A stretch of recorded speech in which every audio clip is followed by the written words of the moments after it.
शिक्षणाधिकारी माध्यमिक जिल्हा परिषद धुळेचे मोहन देसले यांना विभागीय सचिव म्हणून नाशिक विभागीय मंडळात पदोन्नती मिळाल्याने विविध शिक्षक संघटनांच्या वतीने सत्कार। बाबत वृत्त असे की धुळे शहरातील GR सिटी हायस्कूल या ठिकाणी आज सभागृहात दिनांक 20 डिसेंबर 2023 रोजी माध्यमिक शिक्षणाधिकारी मोहन देसले यांचा नाशिक विभागीय सचिव म्हणून नाशिक विभागीय मंडळात पदोन्नती मिळाल्याने त्यांचा भव्य असा सत्कार या ठिकाणी करण्यात आला। या कार्यक्रमाप्रसंगी शिक्षक संघटनेचे सर्व विविध संघटनांचे पदाधिकारी यांच्या उपस्थितीत सदर सत्कार करण्यात आला। तर यावेळेस प्राध्यापक RV Patil sir, Sanjay Pawar, Uday Torwane, VT Gawde, Shrimati Seema Dongre, DJ Marathe, RV Patil, Sanjay L Pawar, UD Torwane, Satish Nattu Patil, VT Gawde, Rajendra Badhane, Nitin Thakur, Shrimati SR Deore, Devanand Thakur, Ravindra Wani, Komal Singh Jaipal, Ram Patil, Rajesh Shirode, Shamsul Hasan Mohammad Gufran, Muralidhar More, Pakade sir, Bhadoria sir, Sunil More, Shivaji Baisane, Pravin Borse, DJ Marathe, Nitin Thakur, MB More आदी सर्वच मान्यवर पदाधिकाऱ्यांच्या उपस्थितीत सदर हा कार्यक्रम पार पडला। तर यावेळेस TDF संघटना, जिल्हा मुख्याध्यापक संघ, नाशिक विभागीय TDF संघटना, मुख्याध्यापक संघ, कनिष्ठ महाविद्यालयीन संघटना, महानगर माध्यमिक शिक्षक संघ, शिक्षक परिषद, धुळे जिल्हा शिक्षकेतर संघटना, धुळे जिल्हा शिक्षकेतर संघ, धुळे तालुका शिक्षकेतर कर्मचारी संघटना, स्वाभिमानी शिक्षक संघटना, महाराष्ट्र राज्य उर्दू शिक्षक संघटना, धुळे जिल्हा माध्यमिक ग्रामीण शिक्षक संघटना आदी सर्व संघटनांचे शिक्षक पदाधिकारी या ठिकाणी उपस्थित होते। त्यांनी या ठिकाणी श्री मोहन देसले यांना विभागीय सचिव म्हणून नाशिक विभागीय मंडळात पदोन्नती मिळाल्याने त्यांचा या ठिकाणी भव्य असा सत्कार करण्यात आला।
सगळे ओळखीचे होते, सगळ्यांकडून प्रेमही मिळालं, सगळ्यांनी सांभाळूनही घेतलं। काय झाली असेल चूक एखादी दुसरी मायनर तर ती लक्षात आणून दिली, सर हे असं असं झालेलं आहे, लगेच मी ते दुरुस्त केलं असेल।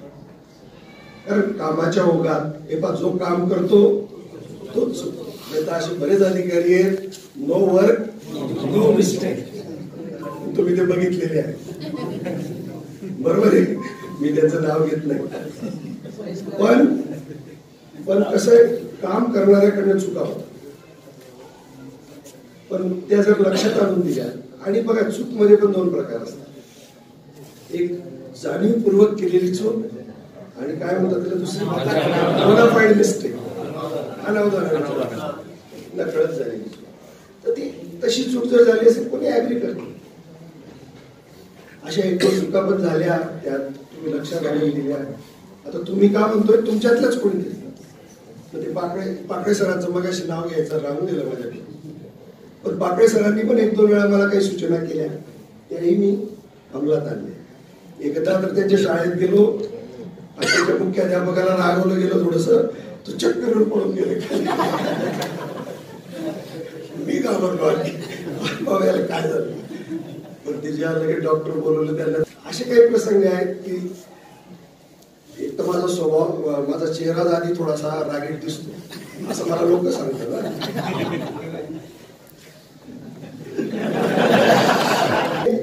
प्रत्येक बारीक सारीक गोष्टी आणि देवाने दिलेली एक देर आहे स्मरणशक्ती चांगली, तेव्हा तुमच्या सगळ्यांची नावं लक्षात राहतात, कामं लक्षात राहतात, फाईल लक्षात राहते, कुठे तो कागद ठेवलाय, कुठे ती फाईल ठेवली आहे, मी कधी दिली होती, हे सगळं यांना मी नेहमी सांगत असतो.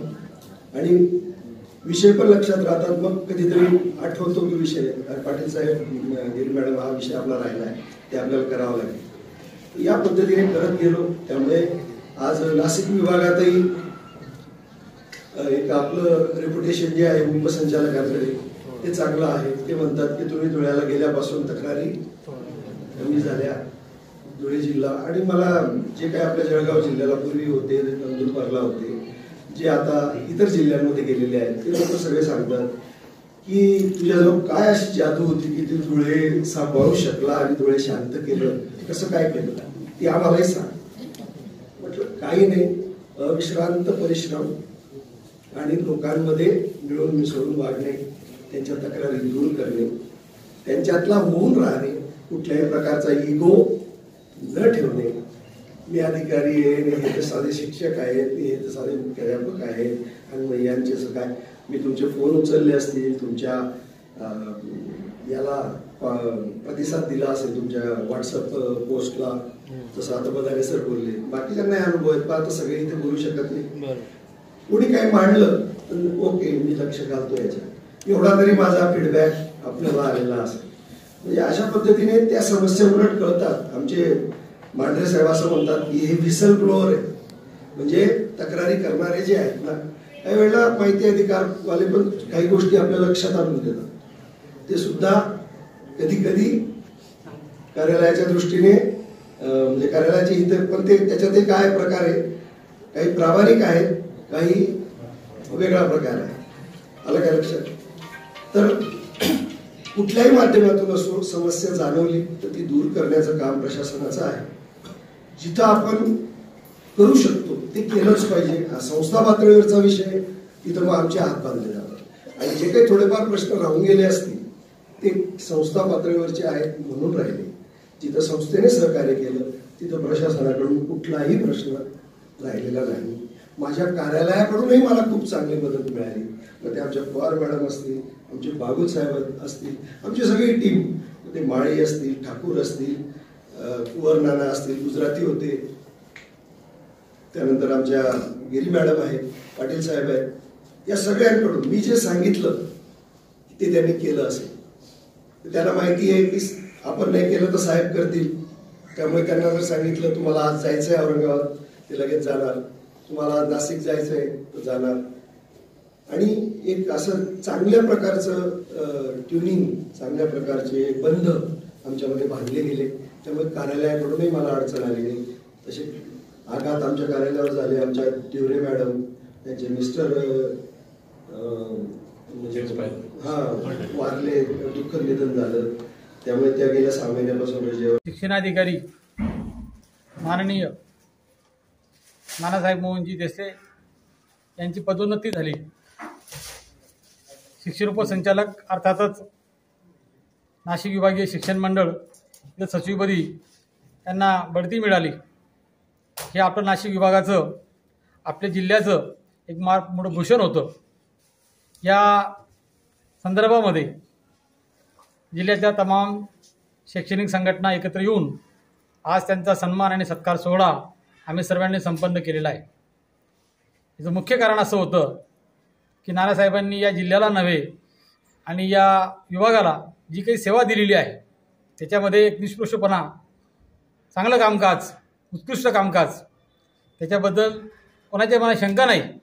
पण शैक्षणिक प्रगती, जिल्ह्याचा विकास कसा होईल हा दृष्टिकोन समोर ठेवून नानासाहेबांनी जे काम केलं होतं ती कामाची पावती म्हणून सर्व संघटना एकत्र आल्या आणि त्यांनी नानासाहेबांचा यथोचित असा सत्कार समारंभ या ठिकाणी घडून आणलेला आहे. आणि पुढील भविष्यासाठी शुभेच्छा पण दिलेल्या आहेत. आम्ही तमाम धुळे जिल्ह्याच्या वतीने त्यांना पुनश्च शुभेच्छा देतो आणि त्यांच्या हातून सत्कार्य घडो अशी या ठिकाणी सदिच्छा व्यक्त करतो आणि थांबतो. धन्यवाद.